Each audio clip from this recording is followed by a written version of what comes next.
At Thanksgiving dinner, my dad laughed and called me a dreamer who'd never amount to anything. He stopped laughing when his CEO walked into the house, looked straight at me, bowed, and said, "Sir, I didn't know you were his son. Look at this dreamer, 28 years old and still chasing fantasies." My father's voice cut through the Thanksgiving dinner chatter like a knife. Everyone at the table went quiet. That particular silence that happens when someone says something cruel enough that nobody knows whether to laugh or look away. "When are you going to get a real job, Daniel?" I looked up from my plate of turkey and stuffing. My father, Robert Reeves, sat at the head of the table like a king holding court. 56 years old, hands rough from 30 years in construction, face weathered from working outdoors. He was pointing his fork at me like a weapon. "Construction," he continued, warming to his theme. "That's real work. Look at your brothers. Jake's a foreman now, running a crew of 15. Ryan's managing 3 job sites. But you?" He laughed, actually laughed. "What do you even do?" "Consultant. That's not a job. That's a fancy word for unemployed." My uncles, Dad's brothers, Tom and Frank, shifted uncomfortably in their seats. My mother, Karen, looked down at her plate, her knuckles white around her fork. My brothers, Jake and Ryan, exchanged glances. Jake smirked. Ryan at least had the decency to look apologetic. My Aunt Linda tried to change the subject. "The turkey is wonderful, Karen." "I'm serious," Dad interrupted, leaning forward. 28 years old. When I was 28, I already had 2 kids and owned a house. I was building things. Real things. Buildings. Structures. Things you can touch. But Daniel here sits in coffee shops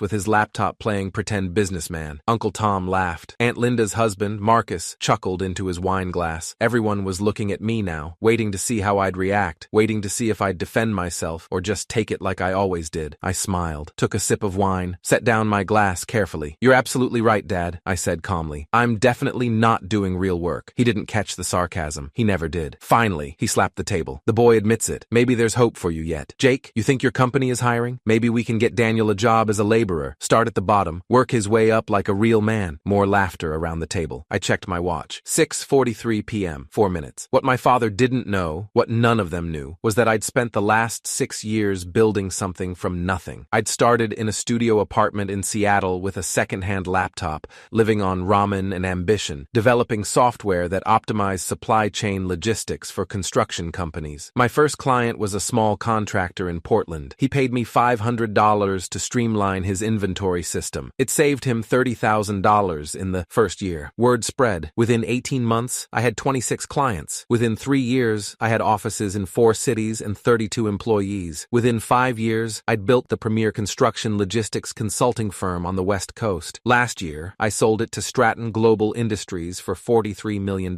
I didn't tell my family because I knew this moment would come. The moment when my father would finally go too far, when he'd mock me in front of everyone, when he'd make it clear that no matter what I achieved, it would never be enough. And I'd been planning for exactly this. "Tell us again what you do, Daniel," Uncle Frank said, grinning. "I forget. Is it synergy or disruption or one of those other bullshit words?" "Strategic consulting," I said evenly. "Supply chain optimization, process improvement, digital transformation, translation," Dad said. "Nothing. He does nothing." Jake laughed. "Come on, Dad. Give him some credit. He probably makes PowerPoint presentations. That's something." "In my day," Dad continued, "men built things with their hands. We didn't need computers to tell us how to do our jobs. We just did them." I looked at my mother. She was staring at her plate, her lips pressed into a thin line. She'd heard this speech before. Hell, I'd heard this speech before. Every Thanksgiving, every Christmas, every family gathering for the past 6 years. But this year was different. 3 months ago, I'd found out something interesting. My father's construction company, Reeves and Sons Construction, the business he'd poured his life into, the thing he was most proud of, was struggling bad. They'd lost 2 major contracts to competitors with better project management systems. They'd blown the budget on 3 separate jobs due to poor logistics. They were hemorrhaging money. The company had been acquired by Stratton Global Industries, the same company that had bought my consulting firm, the same company where I now served as Chief Strategy Officer with equity, a corner office, and decision-making authority over every division in North America. My father had no idea. He just knew his company had been bought out 6 months ago. New ownership, new management structure, new rules. He complained about it every Sunday dinner, the ones I'd stopped attending 3 months ago because I was too busy with work. So when my mother called 2 weeks ago to invite me to Thanksgiving, I'd made a phone call. "William," I said to William Chen, CEO of Stratton Global, "I need a favor." Now, sitting at this table while my father systematically destroyed me in front of my entire extended family, I checked my watch again. 6:45 p.m., 2 minutes. "You know what your problem is, Daniel?" Dad was saying. "You never learned the value of hard work. We gave you everything. good home, good education. And what did you do? Went to college and came back thinking you were too good for honest labor. Dad, Ryan started. No, let me finish. This needs to be said. Dad pointed his fork at me again. You're almost 30 years old. You drive a 10-year-old Honda. You rent an apartment. You don't have a girlfriend because what woman wants a man who can't provide? You're a disappointment, Daniel. There, someone needed to say it. The silence that followed was different from the others. This one was heavy, suffocating. Aunt Linda looked horrified. My mother's eyes were filling with tears. Uncle Tom looked uncomfortable. Jake and Ryan both stared at their plates, but my father just sat there, satisfied with himself, like he'd done me a favor by publicly humiliating me. I smiled. It was the easiest smile I'd ever worn. Interesting, I said quietly. 6:46 p.m. 1 minute. What's interesting? Dad asked. Your perception of success, your definition of real work, the assumption that because you don't understand what I do, it must not be valuable. I understand exactly what you do, Dad said. Nothing. Dad, come on, Ryan said. That's enough. No, it's fine, I said, still smiling. Let him talk. I want everyone to hear this. Dad's face reddened. You think you're smart because you went to college? Because you use big words? Let me tell you something. The doorbell rang. Everyone froze. Who's that? My mother asked, looking confused. Everyone's here. I invited someone, I said casually, checking my watch one more time. 6:47 p.m., right on schedule. Hope that's okay, Mom. You invited someone? Dad's voice dripped with disdain. Great. Probably one of your unemployed friends from the coffee shop. I stood up. I'll get it. Sit down. I'll get it, Mom said, already rising. No, Mom. Let me. I walked to the door and opened it. William Chen stood on the front porch in a tailored charcoal suit that probably cost more than my Honda. At 52, he looked like he'd stepped out of a Forbes magazine spread. Silver hair, sharp features, the kind of presence that commanded attention. Behind him stood Diana Voss, our CFO, in a burgundy dress, and Patricia Whitmore, our VP of Operations, in a black pantsuit. Good evening, Daniel, William said warmly. Sorry we're late. Traffic on I-5 was a nightmare. No problem at all, I said. Come in. I led them into the dining room. Every eye in the house tracked them as they entered. William carried an expensive bottle of wine. Diana had a bouquet of flowers. Patricia held a covered dish that smelled like honey-glazed ham. Everyone, I said. This is William Chen, Diana Voss, and Patricia Whitmore. They work with me. Oh, how nice, my mother said, confused but polite. Please sit down. We have plenty of food. Dad barely glanced up. So these are the consultant people. Sure, squeeze in somewhere. William's eyes scanned the table until they landed on me. Then his entire demeanor changed. His casual, friendly expression shifted to something between shock and what looked like genuine fear. His back straightened. His smile disappeared. Sir, he said, his voice suddenly formal, almost reverent. I didn't realize when you said family dinner, I didn't know. He stopped, looked around the table, looked back at me. Then he bowed slightly. Mr. Reeves, he said, I apologize for the intrusion. If I'd known this was your family, I would have... It's fine, William, I said calmly. Please, sit down. Everyone, this is William Chen. He's the CEO of Stratton Global Industries. Uncle Frank's fork clattered against his plate. And Diana Voss, Chief Financial Officer. And Patricia Whitmore, Vice President of Operations for North American Divisions. The color started draining from Jake's face. Ryan was staring at me with his mouth slightly open. Dad just sat there, fork halfway to his mouth, frozen. Wait, Uncle Tom said slowly. Stratton Global? That's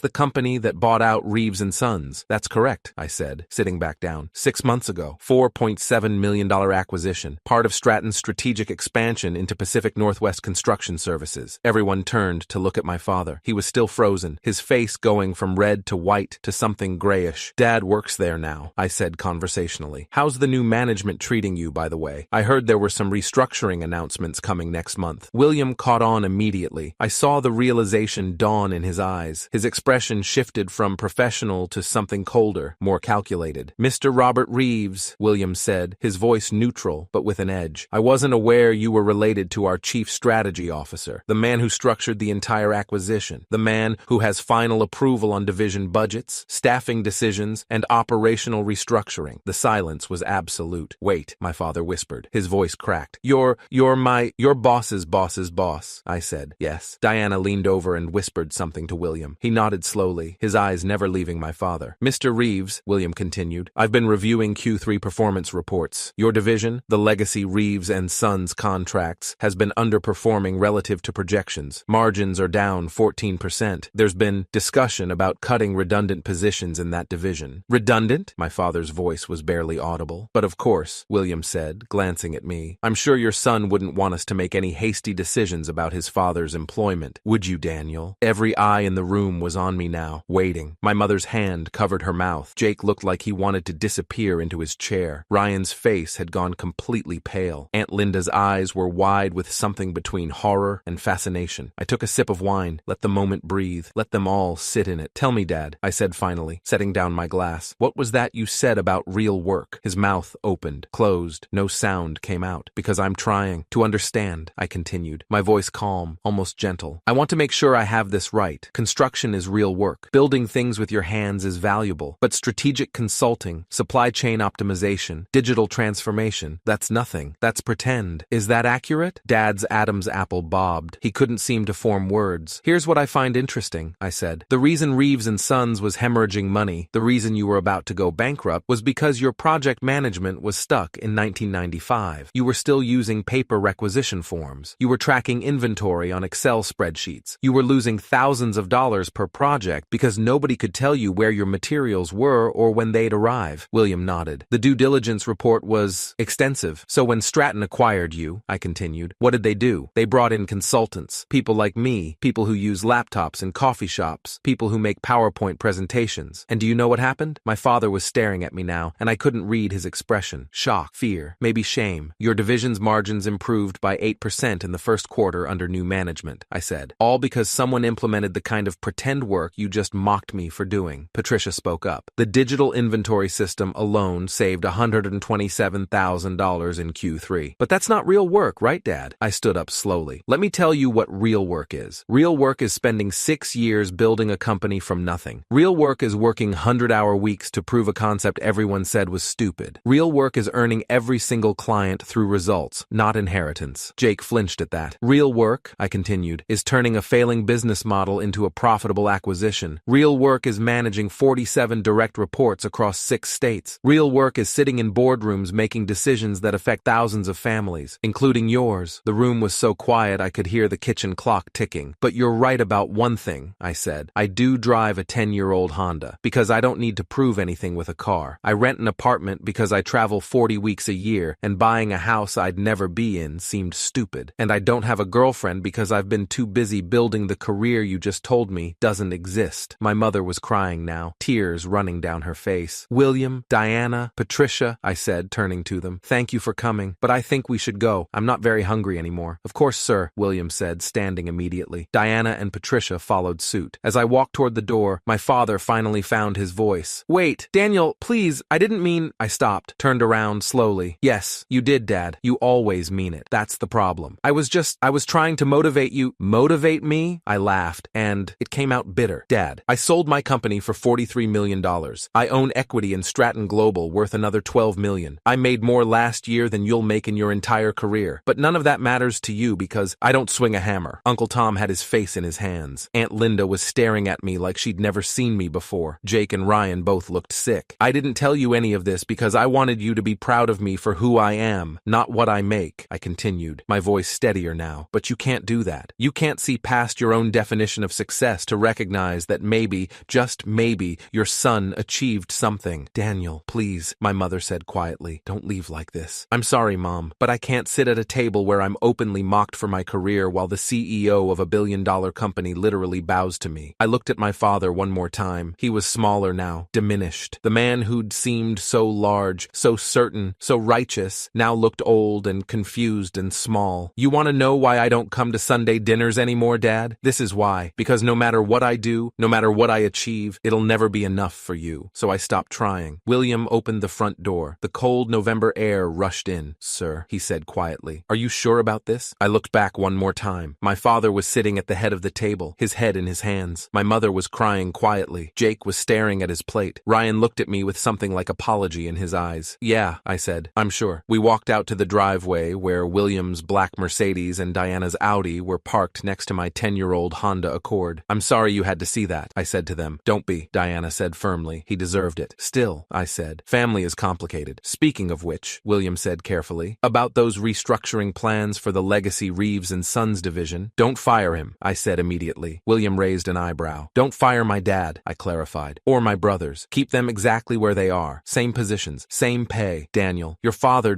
I know what he did, but my mother doesn't deserve to lose her home because her husband is an asshole. And my brothers have families, kids, mortgages. I shook my head. I didn't do this to destroy them financially. financially. I did it to make a point. The point being, Patricia asked, that success isn't one size fits all. That real work comes in many forms. And that maybe, just maybe, he should have believed in his son. William studied me for a long moment. Then he smiled slightly. You're a better man than I would be in your position. Maybe. Or maybe I'm just tired of being angry. For what it's worth, Diana said, your father was wrong. What you built was extraordinary. The acquisition made Stratton $53 million in the first year alone. The board talks about you as the heir, a parent when William retires. I appreciate that. Although, William said with a slight smirk, you probably could have told us this was your family before we walked into an ambush. Where's the fun in that? We talked for a few more minutes about work, about Q4 projections, about the holiday party next month, normal things, professional things, the kind of conversation I had every day with people who respected what I did. They left around 7:15 p.m. I sat in my Honda for a while, watching the warm light from my parents' house, listening to the muffled sounds of conversation inside. My phone buzzed. A text from Ryan. Can we talk? I typed back, not tonight. Another buzz. Jake, I'm sorry, I should have said something. I didn't respond to that one. A third buzz. My mother, please come back inside. Your father wants to talk. I started the engine and drove away. The next day, my phone wouldn't stop ringing. I ignored most of the calls, but eventually, I listened to the voicemails. My father's voice was shaky. Daniel, I don't know what to say. I was wrong. I've been wrong. Please call me back. We need to talk. My mother, sweetheart, your father is devastated. He's been up all night. Please, just give him a chance to apologize properly. Uncle Tom, hey Danny, listen, your dad called me this morning. He's a mess. I know he was hard on you yesterday, but maybe cut him some slack. He's proud, you know? It's hard for guys like us to admit when we're wrong. I deleted all of them. A week later, my father showed up at my office. Gloria Martinez, my executive assistant, 28 years experience, ran my calendar like a military operation, buzzed me. Mr. Reeves, there's a Robert Reeves here to see you. He doesn't have an appointment. Send him in. My father walked into my office and stopped, just stopped and stared. The office was on the 47th floor of the Columbia Center in Seattle, floor-to-ceiling windows overlooking the Puget Sound, original artwork on the walls, a custom-made desk from Italy, everything designed to project exactly what I'd achieved. Jesus, he whispered. Have a seat, Dad. He sat in one of the leather chairs across from my desk. He looked smaller here, out of place, his work boots on the polished hardwood floor, his flannel shirt in a space designed for suits and silk ties. I came to apologize, he said. Okay, that's it? Just okay? What do you want me to say, Dad? That it's fine? That you didn't spend 28 years making me feel like I wasn't good enough? He flinched. I never meant— Yes, you did. You absolutely meant it. Every time you introduced me to someone as my son, the consultant, with that tone, like it was a dirty word. Every time you praised Jake and Ryan for their real jobs, while ignoring my accomplishments. Every time you made it clear that unless I was working with my hands, I wasn't really working. I didn't understand what you were doing, he said quietly. You didn't try to understand. There's a difference. He was quiet for a long time, then, you're right, I didn't try. I was threatened, I think. Threatened? By you. By what you were building. By the fact that you were doing something I couldn't understand, which meant you were moving into a world where I couldn't follow. He rubbed his face with both hands. Your brothers, they're doing what I did. Construction. I understand that. I can give them advice, share my experience. But you went somewhere I couldn't go. And instead of being proud of that, I was cruel, I finished. Yeah, I was cruel. I leaned back in my chair, looking at this man who'd been such a giant in my childhood, who'd seemed so powerful, so certain of everything. Now he just looked tired. Did you know, I said, that on my 16th birthday you told me I'd never amount to anything because I preferred reading to working on the construction site? Jesus, Daniel. Or when I got accepted to UW with a scholarship, you said college was a waste of time for someone like me? I was wrong. Or when I told you about my first client, you laughed and said I'd be bankrupt in 6 months? He didn't respond to that, just sat there, taking it. I kept waiting, I continued, kept waiting for the moment when you'd finally say, I'm proud of you, son. But it never came. Not when I landed my 50th client. Not when Forbes mentioned my company in an article about innovative startups. Not when I sold the company for enough money to retire at 30. Nothing I did was ever enough. Because I'm an idiot, he said quietly. Because I'm a stupid, stubborn old man who doesn't know how to say the things he should say. That's not good enough, Dad. I know. He looked at me, and his eyes were red. I know it's not, but I'm saying it anyway. I'm proud of you. I'm proud of what you built. I'm proud of the man you became. And I'm sorry, I'm so goddamn sorry, that I waited until you had to humiliate me in front of the entire family before I could admit it. The silence stretched between us. What do you want from me? I asked finally. A chance, he said. A chance to do better, to be better, to actually be the father you deserved instead of the one you got. I looked out the window at the Seattle skyline, at the gray water of the Puget Sound,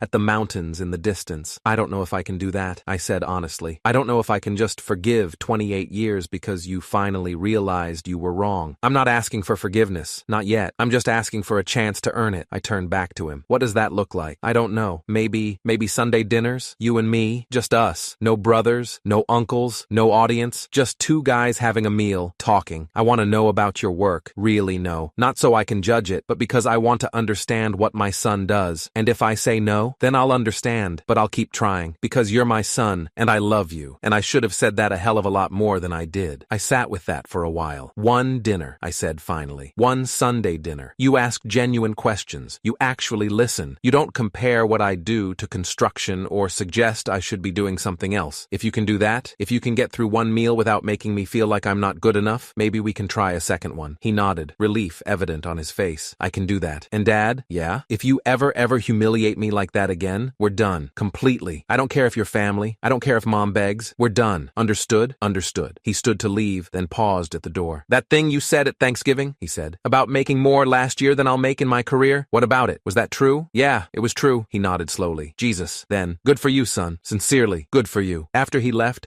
I sat in my office for a long time, watching the sun set over the water. Gloria buzzed me. Mr. Reeves, your 4 p.m. is here. Send them in. And I went back to work. The kind of work my father finally might be starting to respect. 3 months later, I was having Sunday dinner with my father at a quiet Italian restaurant in Fremont. We'd done this every week since that day in my office. The first dinner had been stilted, awkward. The second, slightly better. By the fourth, we were actually having conversations. Tell me about the Benson project, he said, cutting his chicken marsala. I'd told him I couldn't discuss specific contracts due to confidentiality, but I'd started sharing general concepts, explaining how supply chain optimization worked, walking him through the strategies we used. It's interesting, he said after I'd explained a particularly complex logistics problem we'd solved. I never thought about it that way. The timing of deliveries, the storage costs, the labor scheduling, it all connects. That's exactly it. Everything connects. One delay creates a cascade of problems. We could have used someone like you at Reeves & Sons 20 years ago. You had someone like me, I said quietly. You just didn't listen. He set down his fork. You're right. You tried to tell me about inefficiencies in our supply chain when you were,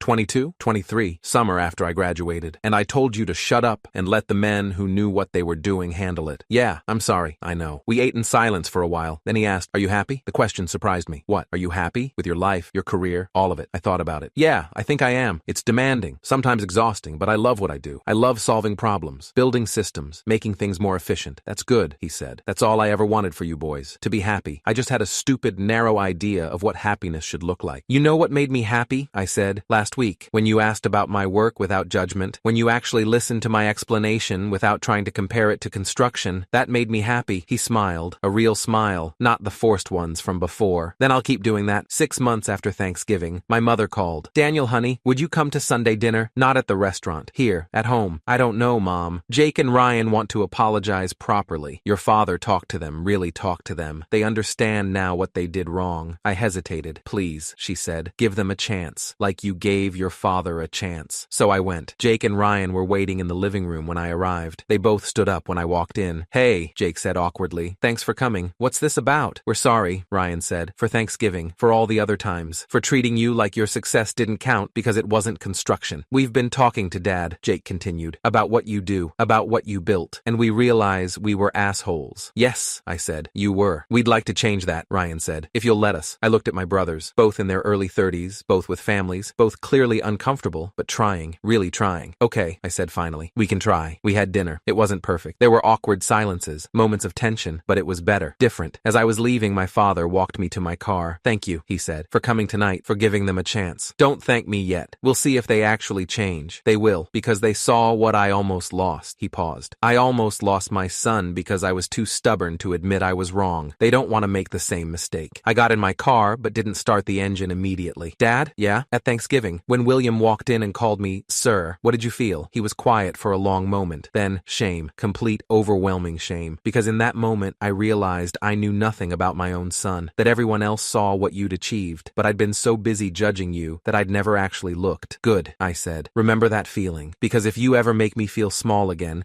that's where we'll end up. With you knowing nothing about me, because I'll make sure you don't get the chance. I understand. I drove home, thinking about how strange it was that the moment meant to humiliate my father had somehow begun healing our our relationship, that the worst Thanksgiving of my life had led to the best 6 months. A year after that dinner, William announced his retirement. The board of directors met to discuss succession.